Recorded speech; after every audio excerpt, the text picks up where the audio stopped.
तो पीआईएल में नहीं बहस किया था पटना हाई कोर्ट में, सीबीआई इंक्वायरी हो, सुशील मोदी पिटिशनर थे, तो आज 5 केस में उनको सजा हो चुकी है। ये मेधा पाटकर एंड कंपनी ने गुजरात को पानी नहीं मिले इसकी पूरी कोशिश की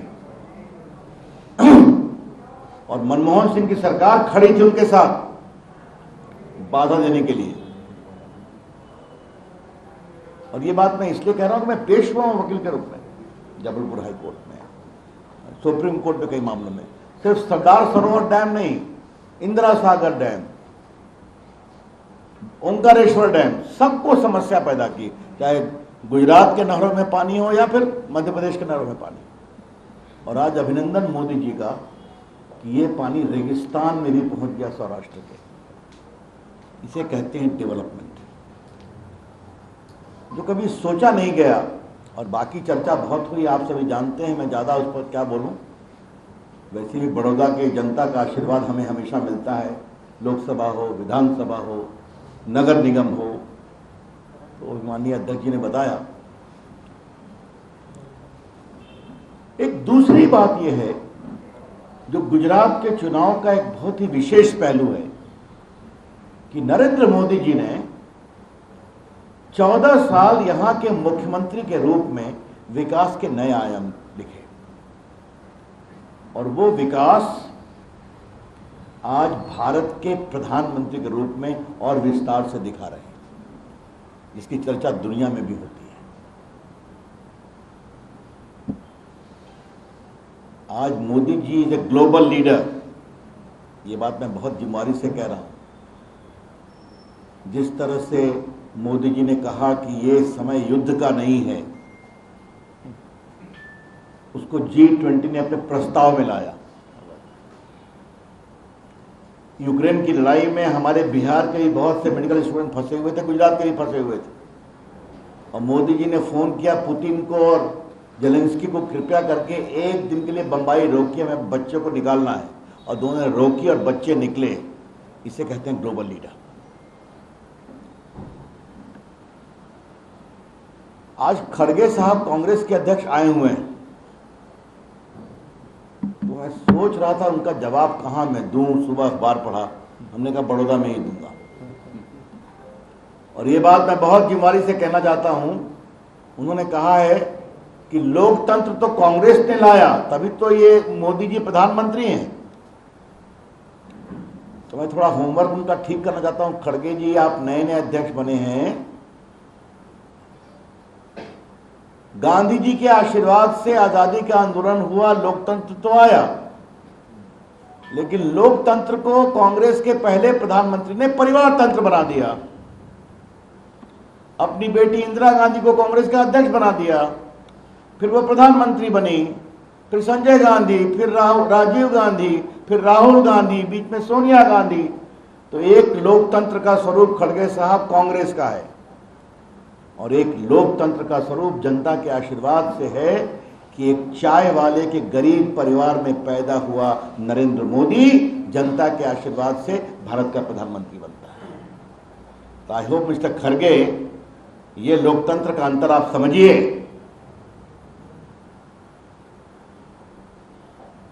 उन्होंने कुछ और कहा है, उसकी बात तो मैं बाद में आऊंगा। थोड़ा बड़ौदा की मैं बात करना चाहता हूं। मैं मोदी सरकार में लॉ मिनिस्टर भी रहा, कम्युनिकेशन मंत्री भी रहा, आईटी मिनिस्टर भी रहा। आज मुझे ये बात कहते हुए बहुत गर्व हो रहा है कि Baroda is emerging as the big IT hub of India. Information technology के हब के रूप में स्टार्टअप मूवमेंट, डिजिटाइजेशन, क्या फार्मास्यूटिकल, क्या बाकी मैन्युफैक्चरिंग, इन सबों में डिजिटल इनोवेशन का यहां बहुत अच्छा प्रयोग हो रहा है। लोग पूछते हैं डबल इंजन सरकार का मतलब क्या होता है। तो डबल इंजन सरकार का मतलब है कि बड़ौदा में गति शक्ति का केंद्र, बड़ौदा में एयरबस का एरोप्लेन बनना, बड़ौदा में बड़े बड़े डिफेंस के इक्विपमेंट्स बनना, इसका मतलब होता है डबल इंजन की सरकार। और अब तो चिप मैन्युफैक्चरिंग भी आ रहा है। तो कांग्रेस पूछती है कि हमने बहुत किया, तो हमारे अमित भाई बहुत विनम्रता से पूछते हैं, भाई आप 27 साल से पावर में नहीं हो तो क्या किया आपने? 32 साल से, चलिए साहब हमने तो बता दिया हमने क्या क्या किया। और मोदी जी ने क्या किया तो भारत की, मैंने आप लोग बैठे हुए हैं, मैं देख रहा हूं इतने मोबाइल फोन में पूरा रिकॉर्डिंग हो रही है। ये क्रांति कब हुई है? ये डिजिटल इंडिया। आज मैं बड़ौदा के अपने पत्रकार मित्रों को एक विषय बताना चाहता हूं। भारत की आबादी है 131 करोड़, भारत में आधार कार्ड है 130 करोड़, मोदी जी की उपलब्धि है। भारत की आबादी है 131 करोड़, भारत में मोबाइल फोन है 120 करोड़, मोदी सरकार की उपलब्धि है। और उसमें स्मार्टफोन कितने हैं? 80 करोड़। और स्मार्टफोन क्या है? मूविंग कंप्यूटर है ना। देखिए आप रिकॉर्ड भी कर रहे हैं, सब कुछ कर रहे हैं। तो इसे कहते हैं डेवलपमेंट।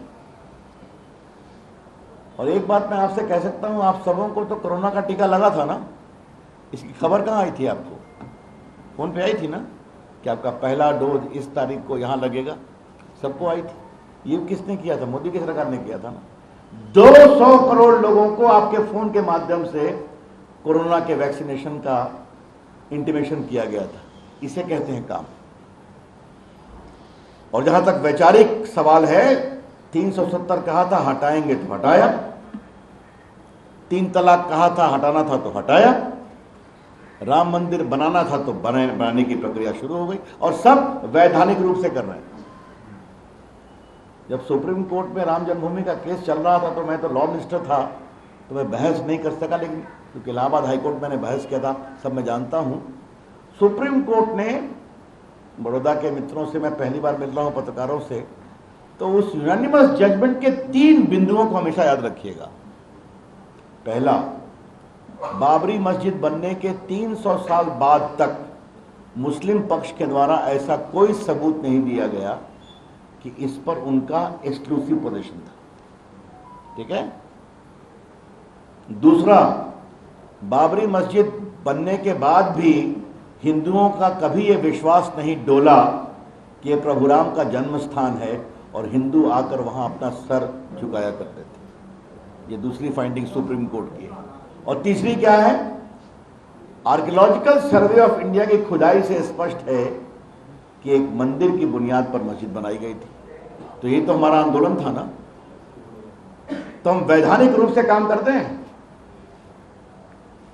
तो ये हमने जो कहा, आज देखिए 370 समाप्त हुआ तो पाकिस्तान भी शांत है, वहां विकास की धारा भी बह रही है और परिवर्तन भी हो रहा है, क्योंकि पहले पैसा 3 परिवारों के जेबों में जाया करता था। तो ये मुझे लगा कि एक बार बताना जरूरी है। अब आजकल वो सवाल करते हैं यूनिफॉर्म सिविल कोड पर। एक मैं कांग्रेस के नेता का कहीं पढ़ रहा था, कब लाओगे? खाली चुनाव के समय बोल देते हो। तो भाई ये कब लाओ का जवाब हमें देना है क्या? हम करते हैं ना, कर देंगे, हमें कोई शर्मिंदगी नहीं है। जनसंघ के समय से रंजना बेन को याद होगा, यूनिफॉर्म सिविल कोड हमारा कमिटमेंट है मैनिफेस्टो का। संविधान में तो है ही आर्टिकल 44 में। लेकिन बड़ौदा अपने विचारधारा का एक बड़ा केंद्र है, तो हम सभी जानते हैं कि यूनिफॉर्म सिविल कोड हमारी विचारधारा का एक बहुत बड़ा अधिष्ठान है। It is a commitment of our ideology, और हम करेंगे। संविधान में इस बात की अनुमति है कि स्टेट्स कर सकती हैं, तो यहाँ कमिटमेंट हुआ है। उत्तराखंड में हो रहा है, यूपी में हो रहा है, करेंगे। गोवा में हो गया, कमेटी बना दिया।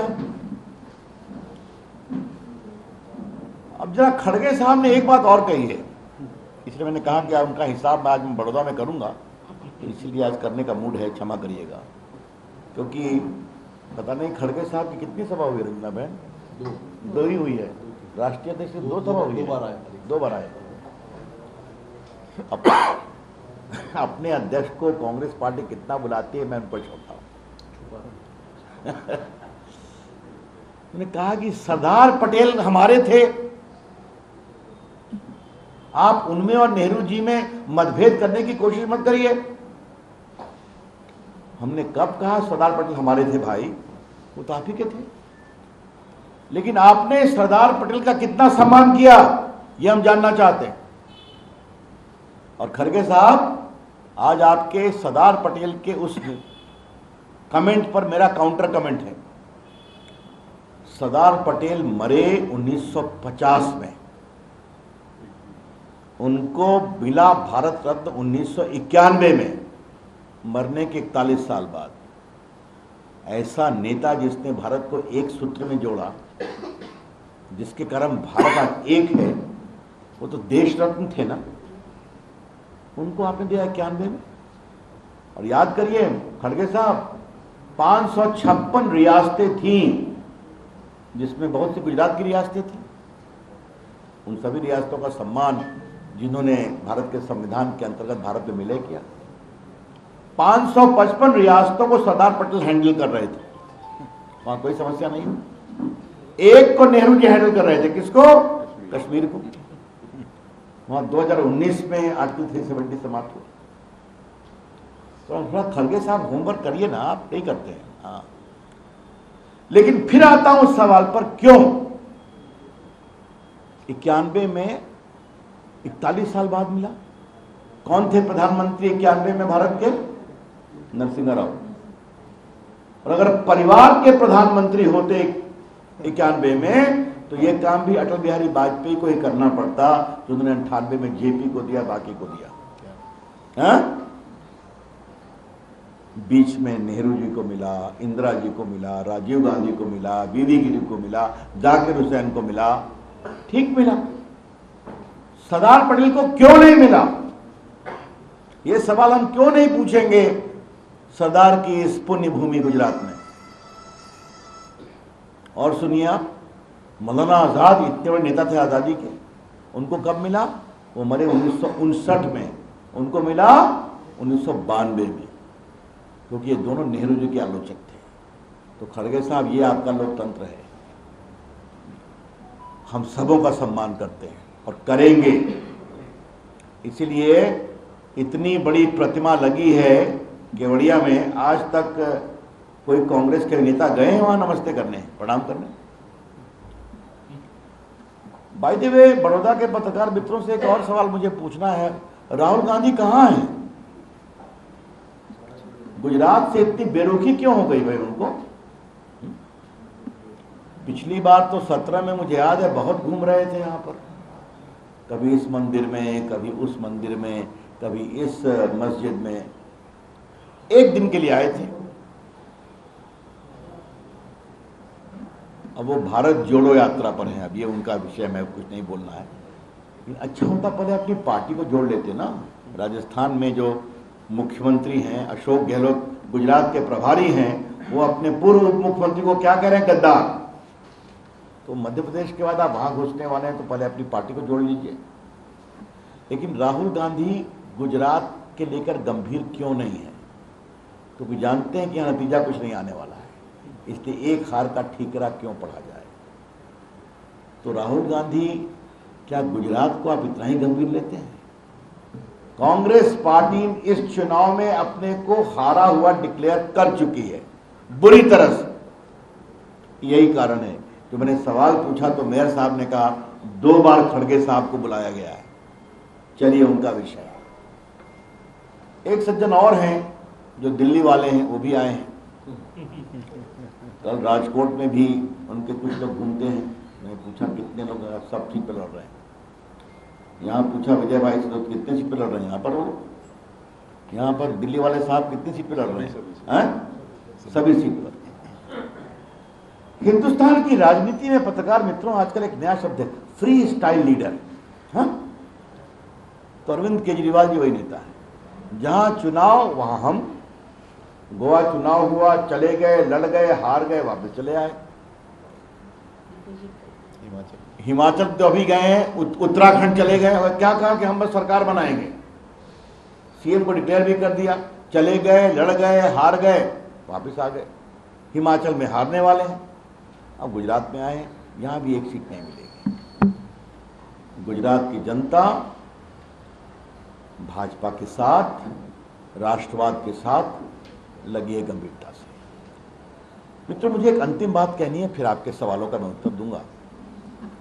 आपने मैनिफेस्टो देखा होगा, उसकी चर्चा भी बहुत हुई है, मैं उसको दोहराऊंगा नहीं। उसमें एक बहुत बड़ी बात है कि द्वारिकाधीश को और विस्तार से इंप्रूव करेंगे और वहां कृष्ण जी की एक बहुत ऊंची प्रतिमा लगेगी, विश्व की सबसे ऊंची, और पर्यटन के बड़े केंद्र में उसको रखेंगे। नरेंद्र मोदी सरकार पर और हमने प्रधानमंत्री जी पर बहुत गर्व है कि भारत की सनातन संस्कृति को उन्होंने कहां से कहां पहुंचाया है। वो स्वयं भी तो सन्यासी ही हैं एक प्रकार से। आज गुजरात में हूं तो मैं आपको स्मरण दिलाना चाहूंगा कि नेहरू जी ने सोमनाथ मंदिर के उद्घाटन करने से उस समय के तत्कालीन राष्ट्रपति राजेंद्र प्रसाद को रोका था। याद है आपको? सरदार पटेल और कमा मुंशी को डांटा था, क्या कर रहे हो? जो हजारों साल से मोहम्मद गद्दी ने तोड़ा और आज सोमनाथ कहां से कहां पहुंच गया। तो नेहरू जी हैं भारत के, मोदी जी हैं भारत के प्रधानमंत्री, तो सोमनाथ से केदारनाथ वाया विश्वनाथ काशी में, ये है ट्रायंगल। फिर महाकाल है, फिर वृंदावन है, फिर मां विंध्यवासिनी है, अंबा देवी है जहां पर रेल पहुंच रही है और पर्यटन की बड़ी सुविधा हो रही है, और अभी द्वारका की बात।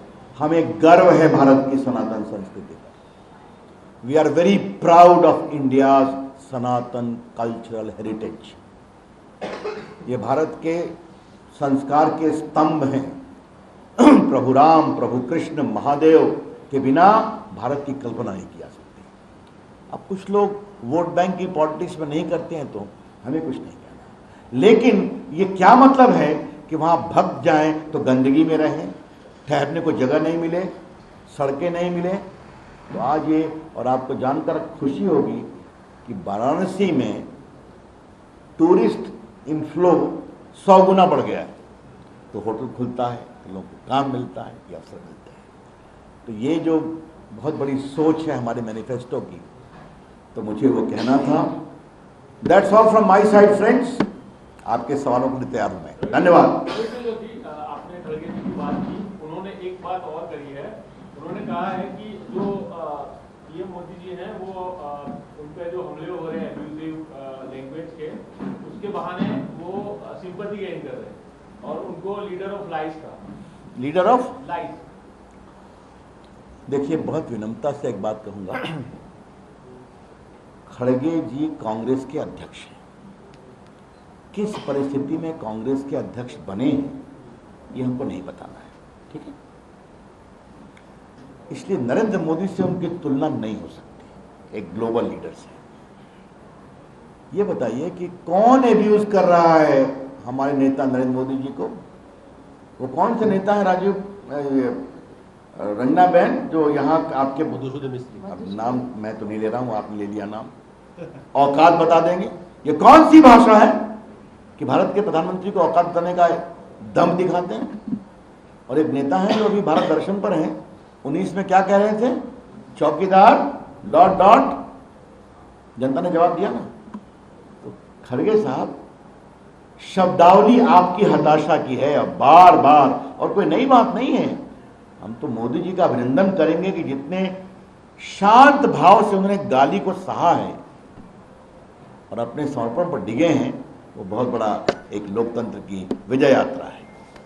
यस, आपने जैसे बताया कि कांग्रेस अपने आप को हारा हुआ मान चुकी है, तो मुकाबला फिर आपका किसके साथ है? क्योंकि केजरीवाल कह रहे हैं कि 90+ हमारी आएगी, आप किसके साथ मुकाबला? कांग्रेस के साथ? देखिए, दिन में सपने देखने पर कोई मनाही है क्या? नहीं, वो अपने आते हैं, सर्वे अपने बता देते हैं कि हमने सर करा दिया, और आईबी का भी सर्वे बता देते हैं। यही बात उनकी भाषा हर जगह थी ना। गोवा में भी जब जीत रहे हैं, उत्तराखंड तो आ ही गया, वो मुख्यमंत्री बन गया। उनके दो ही मॉडल है, एक शराब वाला मॉडल है और दूसरा मॉडल सत्येंद्र जैन का।